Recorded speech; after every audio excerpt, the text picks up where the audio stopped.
Hello guys, I would like to make this video over the secret societies because I see people have messy informations over them and they think that there is some kind of secret government who control the different kind of secret societies, and I would like to read it because of the time-saving reason. So I don't believe that there is some kind of secret government. Before we go to the topic, let's see what is the reason to create a secret society. There is two ways to reach a goal. You can do secretly or publicly. Both way has disadvantage and advantage. If a society works secretly and they fail with their plan, they stay safe. Only the people who was working publicly on the plan should take responsibility. If a political party doing something wrong, the publicity knows what they did and they can lose the trust of the publicity. The secret society can try again the same thing in different way. A political party can't do that because they must earn back the trust of the publicity. Secret society has more option for experiments than political parties. Secret societies can be more effective if they want to convince people over anything, even a lie. A political organization less effective because people know that the plan what they want belong to them. So it doesn't matter how many of their members try to convince people, it will be harder to do that because the information coming from the same source. Secret societies can convince better because nobody knows their members. When people hear the same information from the members, they can be convinced easier because sounds like the information coming from many sources. Example, individuals from different fields of science, politics, economics, and so on. This is a big advantage for the secret societies. The disadvantage is that the glory will be taken by the people who were working publicly on the plan, even if they were not members of the society. There are different kinds of secret societies. The most popular are Freemasonry, Illuminati, schools and bonds. What can be the goal of a secret society? To earn more money? Well, that can be the answer, but if you look at the application conditions of the Freemasons, then you can realize that this is not about the money. This is about something higher goal than money. Not everyone understands this when applying to be a Freemason. Now I would like to talk about the reason why I don't believe in secret government by introducing the Anglo-Saxon Freemasonry. I hope I said it the right way. In other words, regular Freemasonry. The irregular Freemasonry is the French Freemasonry.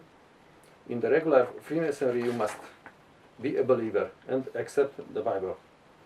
Example, in the Swedish Freemasonry you must accept that Jesus is God. In the irregular Freemasonry you can be an atheist. Now, I was helping before for a secret society. I don't know which secret society was that, because that time I was not interested in these things. For me, they were just only a weird group. They called themselves sisters and brothers.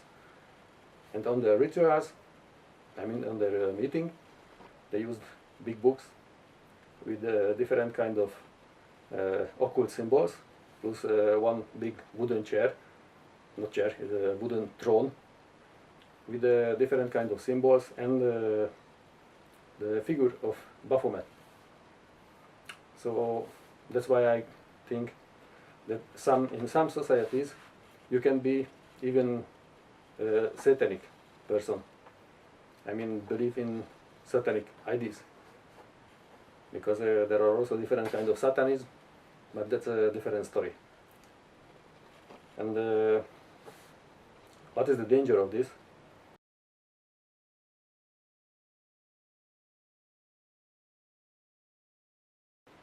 Well, if a person who lives in a satanic ideology, then that person can be a potential threat, especially if the person sitting in a powerful position, because the fate affect his decisions.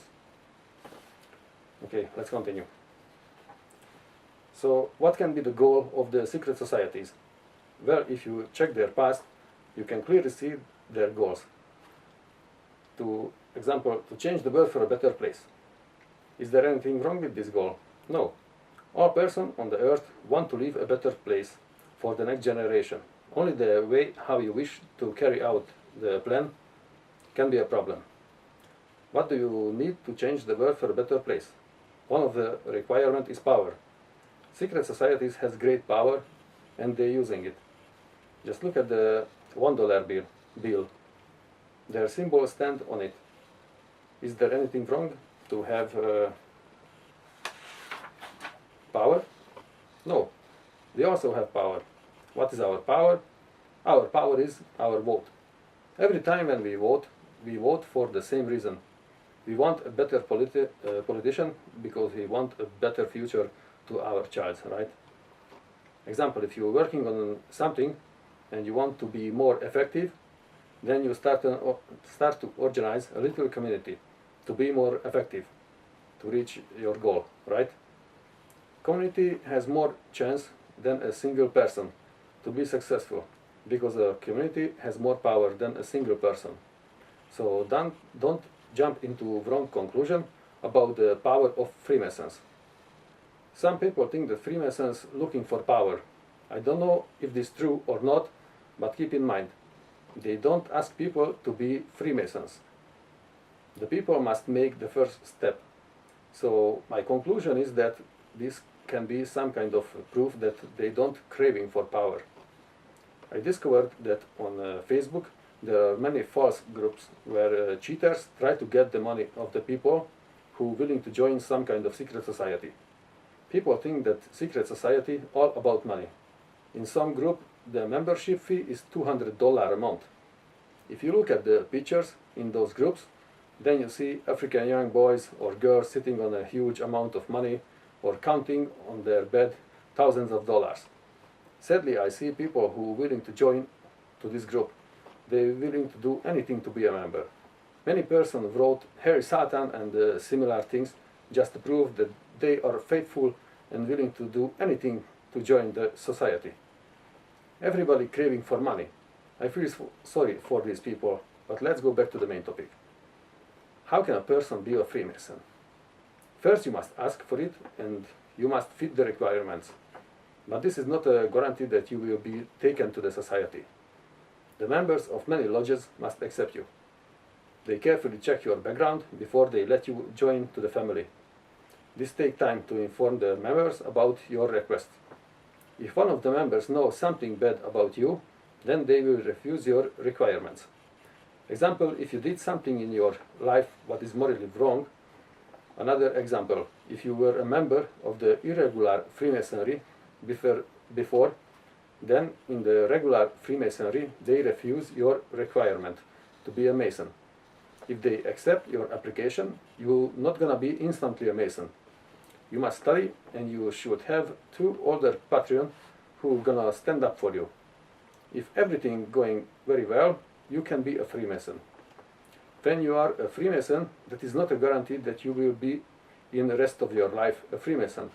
If you bring shame to the society with constant unmoral behavior, one day you will find out yourself from the society.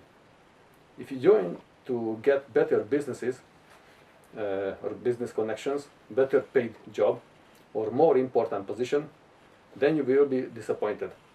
If you join to the society only for better self-education or to be a part of the community, even if you present in all of their meetings and pay the membership fee, you will be never a real Mason.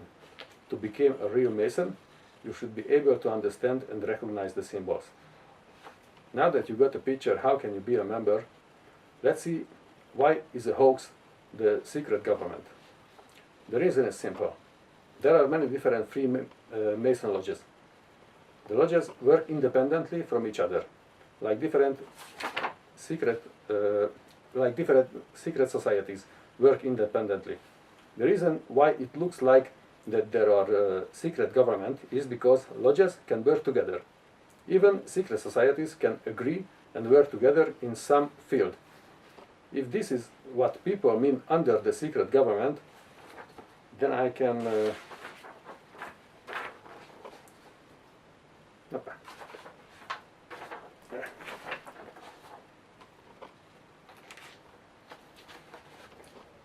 agree with them. This is the only thing what I can imagine as a synonym of secret government. As the importance of a case became bigger, the chance for an agreement became bigger. There is no such a thing that Masons are controlled. This is against their foundation, which is freedom. A Freemason cannot call Freemason if controlled, right? Now this is the time when faith became very important. That is why I say that faith is the foundation of everything. If you're living a simple life, faith only affects your personal life or your family's life. If you are in important position and you do important decisions, then your faith will affect the life of many. Example, our population is a problem. To solve the problem, different lodges or secret societies can decide to work together on the solution. There is an important question. How do you want to carry out your plan? In a humanitarian way, with a slow depopulation, or in a fast, effective way, worldwide genocide? Before you ask, I would like to tell you that I'm not a member of any kind of secret society. When I was younger, I always want to be a member, but as a simple worker, didn't saw the chance to fit the requirements. Later, I heard rumors, and I thought that they are bad people. One of the teachers was kicked out from the university because he was talking negatively about Freemasons. After that, I had also bad opinion over them because a lot of misleading informations. After many years, I did some research and I see the other side of the coin. So I changed my opinion. I feel important to reveal what I found, so others not gonna do the same mistake like me. One of the famous person in the past who wrote negatively a book over Freemasons is Leo Taxil. He joined to the Freemasonry, but he wasn't able to reach even the first grade to be a Freemason. Later he was kicked out because of his morally questionable behavior. After that he wrote a book over the Freemasons. The book became very popular, especially between Catholics. Later was a conference in Paris where Taxil was invited to tell to the publicity all the satanic bad things what Freemasons do. Taxil went there and he said that everything what he wrote is a lie. Then he escaped. I know there are Freemasons who say that Freemasonry only helping people to be a better person and they just do charity. The Masons doesn't want to control the world. I can agree with this a little bit. They don't want to control, maybe, but definitely want to create a better world. To create a better world, you must control some events. You must stay in important position, right? Let's see a few famous Masons and even event in history. Many of the founders of the United States were also Freemasons. Some of the more notable founders to also be Masons are George Washington, Ben Franklin, lead the Pennsylvania chapter, Paul Revere, I don't know how to say it correctly, lead the Massachusetts chapter, John Hancock, and Chief Justice John Marshall, who greatly influenced the shaping of the Supreme Court. Altogether, it is believed that about 9 of the 56 men that signed the Declaration of the Independence were Masons. The Constitution of the US were drafted by Masons. The Constitution contained the beliefs of the Masons. About 13 of the 39 that signed the US Constitution were also Masons. Another event. In 1782, Francis Miranda begins its first negotiation in Europe for South American freedom. He became a Freemason, and in 1806, yeah, in 1806, he organized the first uprising in Venezuela. South American freedom heroes meet in London lodges and swear to bring the idea of freedom to their homeland, of colonial oppression. In 1810 and the years that followed, an uprising erupted almost everywhere, and they were all consistently Freemasons. José San Martin in Argentina, Bernardo O'Higgins in Chile, Simon Bolivar in the north, Belgrano in Peru and Paraguay, José Martin in Cuba, Benito Suarez in Mexico, Peter I. King, who was also a grandmaster in Brazil and freedom hero in Mexico, Miguel Hidalgo y Corona, who was a Catholic priest and a Freemason. The church has officially deprived his rank. In 1811 he was executed. José Antonio Páez, Venezuelan freedom hero. He was also Freemason. Political affairs were discussed in the lodges in Buenos Aires. Only the implementation was left to visible politicians. Governors were selected within the lodges, and if an official began to neglect the visit of the Freemason headquarters, he was fired from his state position. In several states, the constitution were edited by Masons. Basically, the whole independence war in the continent was a Masonic work. Interesting information that the idea of the freedom of wombs law were born in one of the lodge in Buenos Aires. This law says, in all newborn African babies is free. The idea of the European Union is also coming from Freemasons. In 1923, an Austrian Freemason, Richard Coudenhove Caligari, established the Pan-European movement and presented the idea of a unified European state. In 1926 was the first Pan-European Congress. In 1929, Aristide Brand, Prime Minister of France, addressed a meeting of the League of Nations and proposed the formation of a Federation of European Nations in the spirit of solidarity, economic development, and political and social cooperation. He was also a Freemason who also received a Nobel Peace Prize. So, as you see, secret societies has a great power. Freemasons used their power for good things, but not all of their act was nice in the history. Another disadvantage of secret societies that if the members or one organization do bad things, then for outsiders looks like that all kind of society is bad. For the majority, all society is controlled by some kind of deep state. This is how the majority think. I think now you have the picture for what are capable the secret societies, and you realized that they are independent. They are not controlled by any kind of deep state.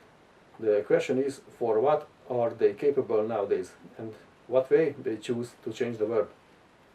Thank you for your attention.